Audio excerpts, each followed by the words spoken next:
Okay, so today we're going to talk about wastewater treatment plants, drinking water treatment plants, and some local water issues in the state of Illinois.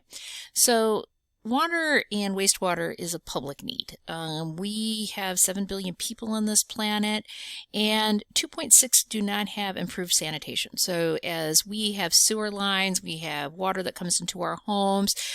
You figure 2.6 billion people do not have that. Of that, there's 900 million people that are not drinking safe water. And so we have 2.2 million children every year who die from diarrhea. I mean, this is really unacceptable. This is just outrageous how many people die just from diarrhea every year. And then about 90% of those are deaths by having sanitation and safe drinking water. So what do we do in the United States in order to make this much better? Well, one of the things we have is wastewater. Yay, sewage, yes. What happens to all of that water when it leaves your house? Well, one of the things that it does is it goes to a wastewater treatment plant. Just so you know, most wastewater treatment plants are located in the lowest point of the city, so it's gravity fed down to there. Now, sometimes they do need to have pump houses where, because of the way a city is situated or where the wastewater treatment plant is, they might have a pump house where they have to pump it up higher, but generally it's gravity fed. For the city of DeKalb, it is located on the Kishwaukee River. So if you take the path that runs along the Kish and you take it into the city and you go into Hopkins Park, that you pass right past the wastewater treatment plant, and the effluent line comes right into the Kishwaukee River. So everything that you flush down the toilets on campus ends up going through a wastewater treatment plant and then ends up in the Kishwaukee River. So you should be careful about what you are putting down a drain, because that will all end up here. Now, some cities have combined sewer and stormwater. So a lot of the water that dumps into, say, it runs on the surface of the ground and then goes into the grates that are on the roads, that goes straight to the river. That does not go to a wastewater treatment plant. But in some cities, these are combined together, and then all of that stormwater goes to a wastewater treatment plant, and that overwhelms a wastewater treatment plant. So it's better if they don't have combined. So this is a general look of a wastewater treatment plant. I've been to wastewater treatment plants in multiple countries, ones in the United States. If you ever contact your local one and ask for a tour, they will give you a tour. I mean, they love to show off what they're doing. So what happens with the wastewater treatment plant? So under the Clean Water Act and the National Pollutant Discharge Elimination System, it controls what water gets disposed of into our waterways. So you have to have a permit to dispose of water into a navigable body of water. Some of this legislation has been changed in 2020 because we had some smaller ditches that we needed permits for. But for most of the time, it's navigable bodies of water, which water goes into.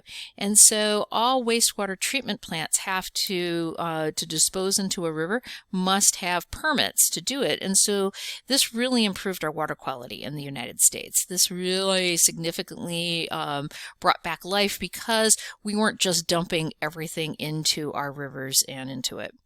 One of the other things that we have is not everybody has sewer. Some people have septic systems. So a septic system, it's about 25% of the United States population. So if you live in a rural community, you probably have this. You have a pipe that comes out of your house and you have a tank. This is a tank that gets all of the sewage into it. The solids drop to the bottom and then the water comes out the top and goes into a drain field that is located usually in the backyard or sometimes in the front yard. You can find these sometimes because it's like where the grass is actually growing if there's a drought going on. So sometimes that's kind of fun what's in there. And you'll have this tank right here which collects all the sewage. The solids go to the bottom down in here and are slowly digested, or microorganisms digest or eat up all that organic material that's inside of there. And then the soil acts as a filter and it removes removes the anything that's left inside of the water, and then it gets into your groundwater. And then this system has to be set, depending on the state, how many feet away from your drinking water supply, because you don't want to just be drinking the water that is coming out of your drain field right back into your house. Even though it is getting filtered through the soil, we don't want that to happen. So septic tank management. So what will happen is, here's from your house, here's your wastewater. This is the scum, that oil that we eat.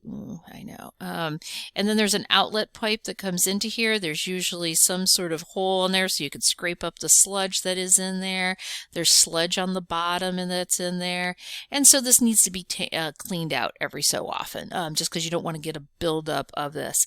And so this should be inspected about every 3 years, and then make sure this is staying in good working order, because what will happen is this water then goes into that lines in there, and it will clean up that water that's inside of there. And so this is a very easy way for us to have wastewater treatment plants in a rural community. One time I knew a friend of mine who was having problems because if you don't have good microorganisms in here breaking down the sludge, the system doesn't work. And so the guy came on over, and they had to revamp everything. And to get the microbial community started here, he found some roadkill of a dead raccoon and just threw that in there, and that started it right up. So exciting stuff. So sewage. It comes from wastewater and sewage are basically the same thing. I mean, they're the same thing. They're used interchangeably, and they do have different meanings. I mean, Roman times had sewer systems, so this is not something new, and they could handle 1 million people. So, I mean, this is a picture of a Roman sewer system. They realized that by getting rid of the sewage, they decreased infectious disease in their areas, and so they would transfer all the waste by these open sewer canals to the rivers, the lakes, the streams, and even to the ocean, because the solution to pollution is dilution. So if you dilute all of the water with like the oceans or the rivers, you dilute it out and you decrease how much is in there. And so they realized that this would cut down on smells and everything. Europe had a different way of doing this. They would just throw stuff out the windows. So they would have their upstairs, they would have their privy pots. So they had a pot that they would pee in. So, if you ever, there's the expression of, don't even have a pot to piss in. Refers to this time when you would have chamber pots underneath your bed. You didn't go outside to do it. You would do it in there, and then you would, in the morning, throw it outside the window. If you go to like Edinburgh Castle, and it was at the top, so the rich people lived up gradient, and then the poor people lived down, the sewage would just go down the hill, and it would build up at the bottom, and they actually had a lot of organic material. It actually became a very fertile area for growing stuff because so much sewage, so much organic material that was inside of there. And then they would just wait until the rains came for it to throw away in the system. Today, all of ours is treated. There is about 15,000 wastewater treatment plants in the United States. It treats about 40 billion gallons of water per day, and we already mentioned about the septic systems. Now, in some places of the world, they still have these open sewer canals. This is a picture from south of Mexico City, in a town called Chalco. It's near Cancun. It's near Chalco. And it's agua negra, so this is the raw sewage. These are people's homes, and then right over here are people eating food, and then this is just raw sewage. You could see bubbles coming up out of it and everything down there. Domestic wastewater treatment plants are really designed to remove the feces. They're not really designed to treat for disease removal. They're really to decrease the amount of organic material. And we've mentioned this multiple times in this class about the increasing amounts of organic material. If it goes under anaerobic conditions, you get a buildup of that organic. And so we want to decrease that amount of organic material because it'll cause the water to develop methane gas. It'll be really nasty.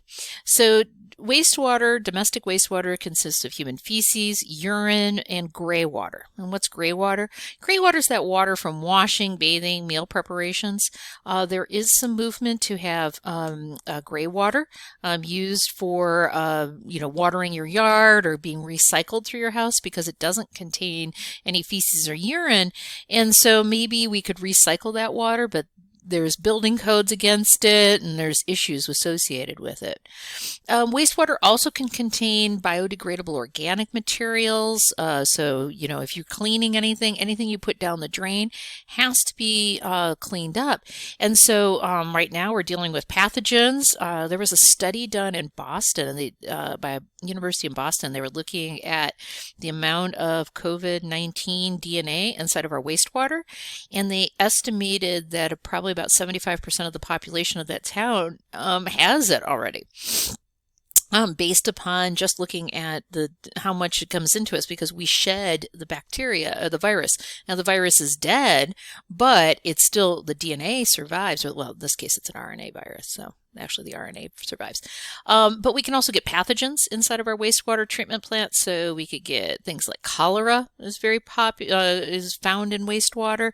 We can get toxic metals, suspended solids. If you've got industry in the area, they usually will dispose of the stuff into their systems.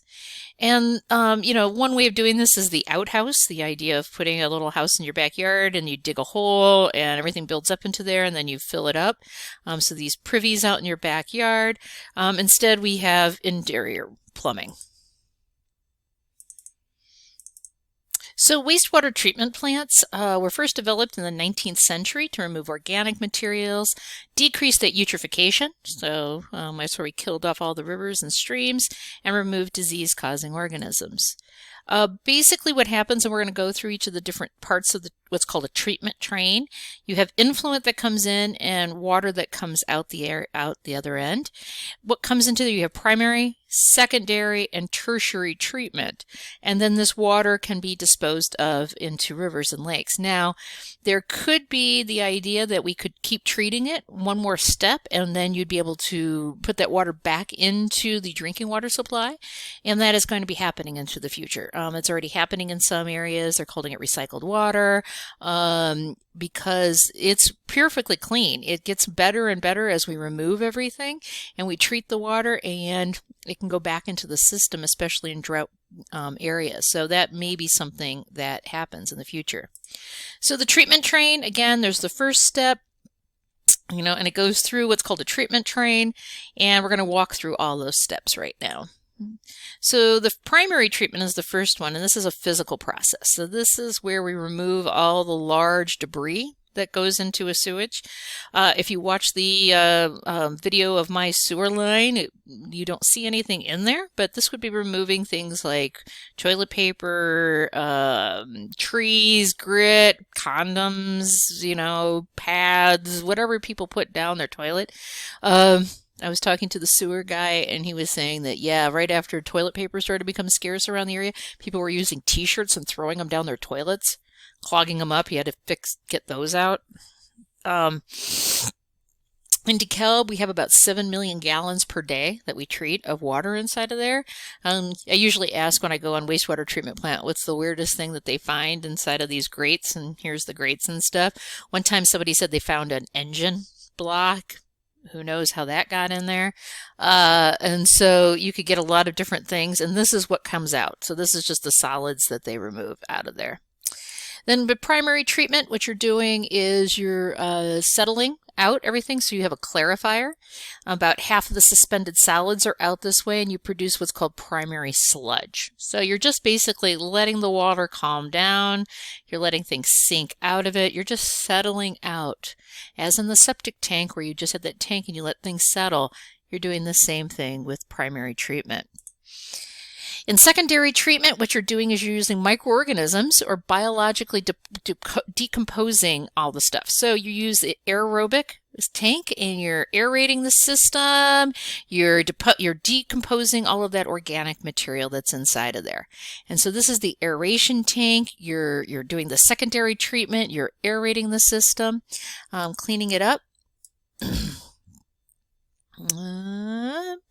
And then you'll go to what's called a trickling bed filter. So this is the water is being sprayed onto it, and you can use stones or plastic sheeting. And as the water is trickling down through it, there's a biofilm on all these rocks or the plastic that's inside of there. We use a fixed film with rocks in DeKalb.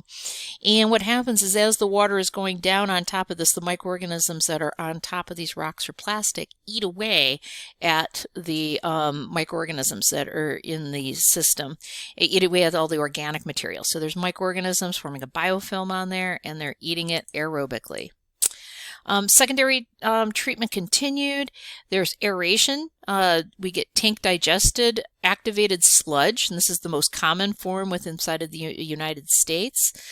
You'll see these big circular beds at wastewater treatment plants, and so they're using air or oxygen is pumped through it to really ramp up those bacteria to eat it, all that organic material. And then there's these secondary settling ponds that siphon off all the top, like the oils and grease that come off the top, and they slowly let water settle out and it clarifies it. So we get a lot of this clarification of our water inside of there. Some cities don't have this primary or secondary treatment. They have sewer lagoons, and so all the sewage from the town is put into an old, this is a very old form. It's usually used in small communities, so like around here, the city of Cortland uses it. And so they'll put these big ponds out, and they just let it sit and slowly infiltrate into the ground. Then the last part of it is what's called tertiary treatment. In DeKalb, we have a sand filter, and then we disinfect it, so we kill off all the bacteria. Then we dechlorinate it before it's dumped into the Kish. Well, why do we want to dechlorinate it? Refer back to the lecture that I gave to you on lead, okay, and flint. Why do we need to dechlorinate the water? If we put a disinfectant in, we put chlorine into the water, we kill off the organisms, and then we have to dechlorinate it. So make sure you look that up to understand why we have to dechlorinate before we dispose of the water into the Kish. It kind of says it right there, but I went into a whole long thing on it there. Okay. And then it gets disposed of into a stream. And so in our case, it's the Kishwaukee River, whatever stream is located nearby. So what happens to all that sludge, all that solids, the things that settle out inside of it? Well, they usually go to a sludge processing, so it needs to be stabilized to reduce the smell and reduce the water, because you don't want to just have all this weight. So you have a dewatering of the facilities. So you dewater it, and then you go into sludge processing.